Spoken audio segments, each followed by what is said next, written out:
Trisac. L'original.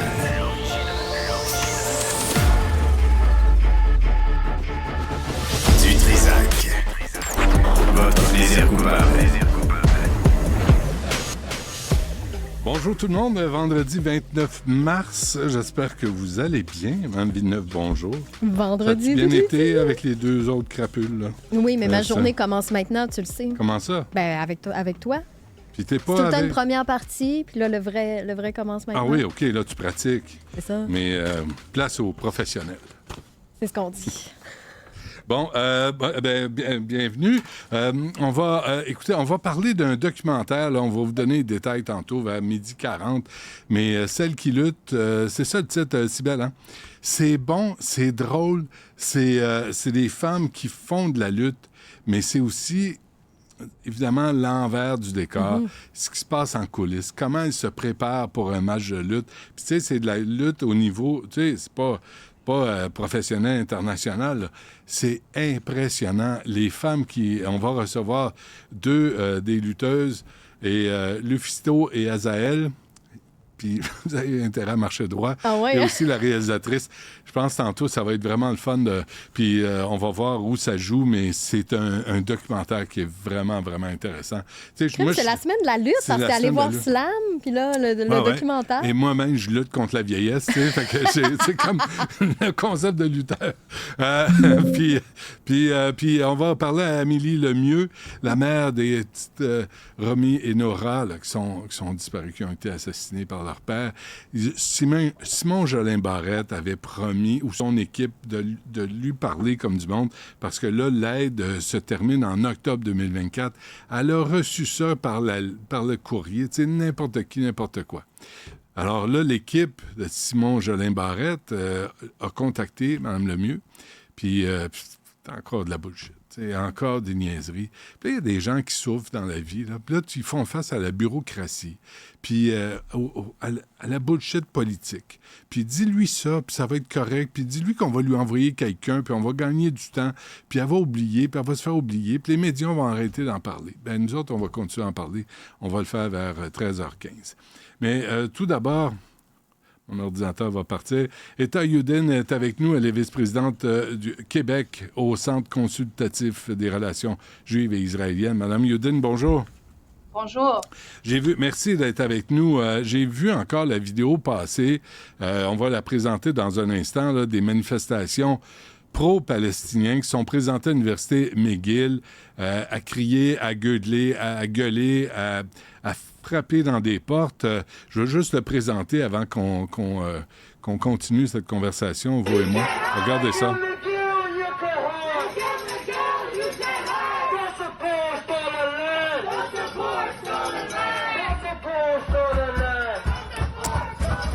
Bon, OK, on a une bonne idée. Merci, Jean-François. Alors, d'abord, Mme Youdin, qu'est-ce qu'il disait, ces sympathiques étudiants? Il attaquait l'Israël, il attaquait l'université pour leur relation avec Israël, avec des arrangements de recherche, de relations avec des universités en Israël. Ce qu'ils veulent vraiment faire, j'en suis pas sûre, parce que à mon avis, la seule chose le message qu'ils envoient vraiment, c'est qu'ils insistent d'imposer un climat de toxicité et de haine sur nos campus. Je suis tout à fait d'accord avec le droit de s'exprimer, d'avoir ses opinions pour ou contre, avec ou contre. Mais là, on parle les étudiants, ils veulent avoir leur journée en classe. Ils veulent faire leurs études. Ils veulent pas avoir ça à chaque journée, barricader des portes, intimider des étudiants et détruire le climat. Avez-vous des détails sur cette vidéo-là? Ça visait qui? Est-ce qu'il y avait un cours derrière les portes? Quel est le contexte? Regarde, cette vidéo a été prise dans l'édifice Bronfman à McGill, édifice des études en commerce, l'édifice qui a été fait don par la famille Bronfman à l'université il y a des années. Et puis là, il c'est pas la première fois qu'ils l'ont fait. Il y a quelques semaines, ils ont barricadé toutes les entrées à l'édifice et annulé toute une journée de classe. Là, hier, ils ont réussi à annuler plusieurs classes, à déplacer les étudiants. Là, il faut souligner que l'université a pris d'action hier et ils ont pu libérer les classes. Mais le fait qu'ils avaient besoin de le faire doit nous inquiéter tous. Parce que là, on ne parle pas de manifestation pour un message. Là, on parle justement d'entrer dans les classes, dans l'édifice des universités et faire de l'intimidation directe sur les profs, les étudiants pour envoyer quel message? Le seul message que moi je capte, là, c'est la haine. C'est pas mal ce qu'on entend d'ailleurs, parce qu'effectivement, on peut être pour, contre, critiquer Israël, parfait, là, mais à un moment donné, il y a des moyens de le faire. Est-ce qu'on connaît l'identité de ces prix Nobel? Je sais que l'université a annoncé hier soir parce que là, il y avait 2 journées comme ça à McGill cette semaine. Hier soir, ils ont fait une arrestation. Alors, j'ai pas le nom de l'individu, c'est sûr, mais l'université a envoyé un courriel à sa communauté étudiante, prof, justement pour dire que le comportement sur leur campus n'était pas acceptable et qu'ils ont commencé un processus disciplinaire et qu'il y avait en effet une arrestation. Et c'est bel et bien le temps, parce qu'on est un peu, en tant que Québécois, on est tanné de voir du jour à jour des manifestations violentes, intimidation. Il y a d'autres manières, comme vous le dites, à faire passer un message. Oui. Mme Youden, savez-vous si on le voit à McGill, Concordia, les autres universités, l'Université de Montréal, à l'UQAM, est-ce qu'il y a ce même genre de démonstration, de manifestation? Je vais vous raconter une histoire. Il y a à peu près une semaine, peut-être un peu plus, il y avait une autre manifestation pro-Hamas anti-Israël à Concordia. Et quand ils ont terminé leur manifestation, ils sont allés chercher les étudiants juifs dans leur salle de club. Il y avait un groupe d'étudiants qui étaient là juste pour passer la journée. Il n'y avait aucun événement, aucun invité, c'était un moment relax, chill dans le clubroom.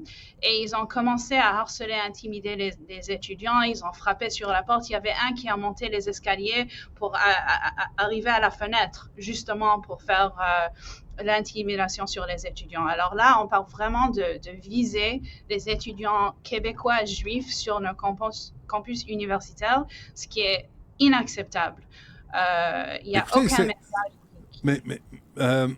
Comment se fait-il qu'on n'en entende pas parler? Là? Si on vous invite pas, là, si je vois pas la vidéo que vous mettez sur X et qu'on ne vous invite pas et qu'on n'ait pas cette conversation-là, il y a de l'intimidation, il y a de l'antisémitisme, de toute évidence, à Montréal, sans que ça soit dénoncé. Regarde, vous l'avez mentionné, on le met sur Twitter, on le met sur X, on le met partout, on émet des communiqués et on compte sur des journalistes justement pour faire attirer l'attention à ce qui se passe. Malheureusement, les voix marginaux, radicaux, les voix de la haine, c'est eux qui arrivent à capter l'attention de tout le monde. Mais là, ça pose un risque à notre société. Il faut qu'on se pose la question, est-ce qu'on veut que ça devienne la norme dans les rues québécoises, les rues de Montréal, d'avoir des manifestations comme ça, des incitations à la haine contre la communauté juive, la violence parce qu'ils crient plus fort? C'est une question qu'il faut se poser. On compte sur des journalistes comme vous, justement, pour poser les bonnes questions et pour attirer l'attention à ce qui se passe. Si ça arrivait, Mme Youden, à des membres d'une autre communauté, avez-vous l'impression qu'on en parlerait davantage dans les médias? Si vous auriez posé la question, justement comme ça, un membre de la communauté juive, la réponse ce serait oui. On a l'impression parfois que ça prend beaucoup de temps à réagir. On parle de la situation à McGill, ça n'a pas commencé hier. C'est depuis le 7 octobre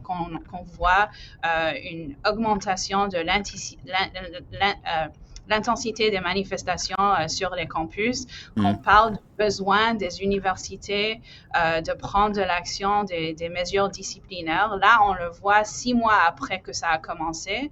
Alors, oui, on a l'impression que ça prend un peu trop de temps. Il faut mentionner qu'il y en a certains qui, depuis le 7 octobre, ont crié haut et fort leurs inquiétudes de la montée de l'antisémitisme, leur soutien à la communauté juive. Je ne veux pas dire que tout le monde ne fait rien. Il y a certainement ceux qui ont été assez forts. Notre gouvernement québécois a certainement sorti à plusieurs reprises pour condamner l'antisémitisme dans nos rues.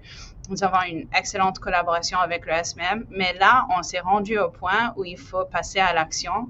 Il faut qu'on voit des mesures justement pour le Québec, parce que c'est pas seulement pour la communauté juive et c'est pas la communauté juive seule qui va faire le combat contre l'antisémitisme, d'avoir plus de voix comme la vôtre pour poser les bonnes questions et pour mettre la lumière sur ce qui se passe. C'est notre société.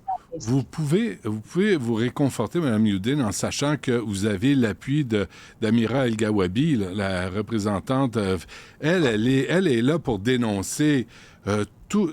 Ah non, c'est vrai, c'est juste l'islamophobie. Ça ne l'intéresse pas. Et je vais souligner que c'est quelques mois déjà qu'on a fait la demande à la mairesse de remplacer Bushra Manaï, qui a démontré déjà en octobre qu'elle n'était pas la bonne personne pour le rôle de commissaire anti-racisme pour la ville de Montréal, et elle est toujours en place. Elle est toujours en place. D'ailleurs, je ne veux pas qu'on se quitte, Mme Youdine, sans revenir sur cette injonction qui a été renouvelée le 25 mars. Expliquez-nous cette injonction. D'abord, de toute évidence, ça ne marche pas parce que il y a toujours de l'intimidation, il y a toujours une manifestation il y a toujours de l'antisémitisme à ciel ouvert, là, sans gêne. À quoi ça sert, cette injonction? Alors, si vous avez vu la vidéo du 4 mars, quand les manifestants ont agressé la communauté juive, ont barricadé les entrées de la Fédération juive, le cœur de la communauté juive à Montréal. Pendant 4 heures, il n'y avait personne qui pouvait entrer ou sortir. Il y avait des chants à la mort aux Juifs dans les rues. C'est après ce moment qu'on a décidé de prendre des recours légaux, justement. Et là, je peux dire que pour ces institutions qui sont couvertes par l'injonction, ça a fonctionné très bien.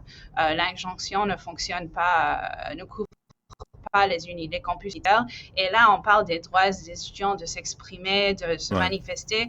J'appuie entièrement. Il faut absolument avoir ce droit, mais la violence, l'accès à la violence n'est pas un droit dans notre société. Et ça visait des groupes ou des individus très précis. Est-ce que vous avez la paix de la part de ces groupes-là, là? Independent, Alliance for Palestine, tout en anglais, évidemment, Palestinian Youth Movement et d'autres, M. Abou Ahmed aussi. Est-ce que vous avez eu la paix, là, grâce à cette injonction? Avez-vous des nouvelles de Mme Plante? Je pense qu'il y avait une citation quelque part qu'on a envoyé l'injonction directement à elle. On l'a servi justement pour attirer son attention.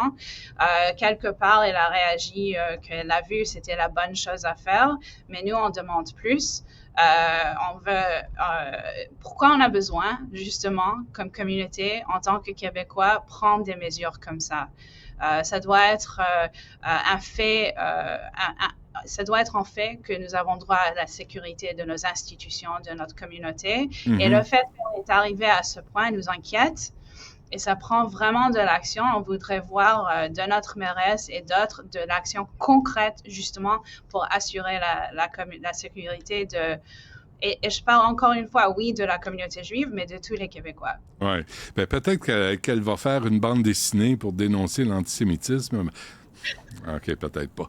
Eda Youdine, vice-présidente au Centre consultatif des relations juives et israéliennes, merci d'avoir pris le temps de nous parler. Je pense que c'est inacceptable, quel que soit le groupe visé, d'avoir des matamars, des bullies comme ça, qui essaient d'intimider, qui persistent et qu'il n'y a pas d'intervention. La police n'est pas là. Il n'y a pas de garde de sécurité ni à McGill ni ailleurs, de toute évidence. C'est assez inquiétant, tout ça. Oui, alors, comme j'ai dit hier, la sécurité était là à McGill, mais ça a pris des mois à arriver à ce point où ils comprennent qu'il faut absolument réagir.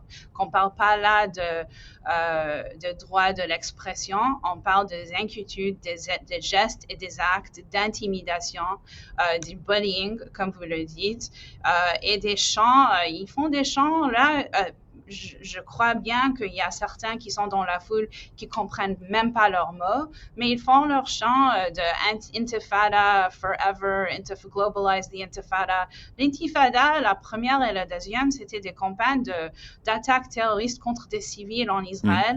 Globalize the Intifada, ça veut dire de rendre cette campagne mondiale. Alors là, c'est quel message à la communauté juive? Et les chants continuent et on comprend très bien ce qu'ils veulent dire et il faut vraiment qu'on prenne des mesures concrètes dans notre société pour assurer que ça ne devient pas la norme. Etta Yudin, merci. À la prochaine. Merci.